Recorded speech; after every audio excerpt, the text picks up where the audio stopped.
আসসালামু আলাইকুম রহমতুল্লাহ। সম্মানিত দর্শক শ্রোতা, কৃষি কথা ইউটিউব চ্যানেলে আপনাদের সবাইকে স্বাগতম। সম্মানিত দর্শক, আজকের ভিডিওতে আমরা আলোচনা করব 12 মাসি হাইব্রিড ODC3 সজনা চাষ সম্পর্কে। আপনারা যারা 12 মাসি হাইব্রিড ODC3 অরিজিনাল সজনার বীজ খোঁজেন তারা অবশ্যই ভিডিওটি না টেনে সম্পূর্ণ দেখবেন।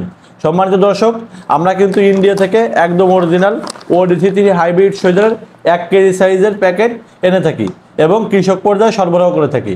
আপনারা যারা অরিজিনাল ODC3 সজনার বীজ নিতে চান তারা কিন্তু অবশ্যই স্ক্রিনে দেখানো হোয়াটসঅ্যাপ নাম্বারে যোগাযোগ করবেন। আমাদের দেশে সজনা চাষ সম্পর্কে অনেক ধরনের তথ্য প্রচলিত আছে। অনেকে বলেন ডাল থেকে রোপণ করলে হবে। আসলে দেশি জাতগুলো ডাল থেকে রোপণ করলে অবশ্যই হয়, কিন্তু এটি কিন্তু দেশি জাত না, এটি হচ্ছে 12 মাসি।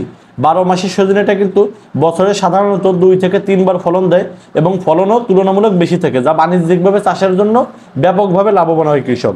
আপনারা যারা ছাদ বাগান আছেন অথবা বাড়ির আঙিনায় সজনা লাগাতে চান তারা কিন্তু চাইলে আমাদের থেকে সজনার এই মিনি প্যাকেটটা অর্ডার করতে পারেন। প্রতি প্যাকেটে 10 গ্রাম করে বীজ থাকে। আমরা এই প্যাকেটটাই কেটে, কাছে এসো এই বীজগুলো দেখাও, এই প্যাকেটটাই কেটে এই সজনার বীজ থেকে আমরা এই ধরনের মিনি প্যাকেট করে থাকি।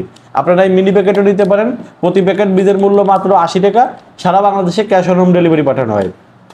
এছাড়া কিন্তু যদি বলেন যে আমার 10 পিস বীজ লাগবে, 5 পিস বীজ লাগবে, তাও দেওয়া যাবে। সব ধরনের বীজ কিন্তু আমাদের কাছে আছে, অ্যাভেলেবেল আছে। সারা বাংলাদেশে আমরা হোম ডেলিভারিও পাঠিয়ে থাকি। আপনি যে কোনো ধরনের পরিমাণ সজনের বীজ কিন্তু নিতে পারেন। সজনের বীজ কিন্তু প্রতি শতকে 10 থেকে 12টা চারা সর্বোচ্চ রোপণ করা যায়।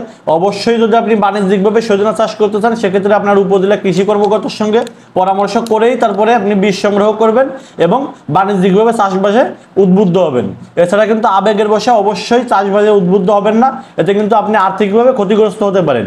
যে কোনো ধরনের কৃষি ধরনের পণ্য এবং কৃষি সবজির বীজ নিতে আমাদের সঙ্গে যোগাযোগ করতে পারেন স্ক্রিনে দেখুন হোয়াটসঅ্যাপ নাম্বারে www.sigdaseed.com অথবা আমাদের স্ক্রিনে দেখুন হোয়াটসঅ্যাপ নাম্বারে যোগাযোগ করতে পারেন, আমাদের ওয়েবসাইটে ভিজিট করতে পারেন অথবা যোগাযোগ করতে পারেন আমাদের ফেসবুক পেজ সিকদার সিড 1-এ। সবাই ভালো থাকবেন, সুস্থ থাকবেন, কৃষি ও কৃষকের সঙ্গে থাকবেন। আসসালামু আলাইকুম।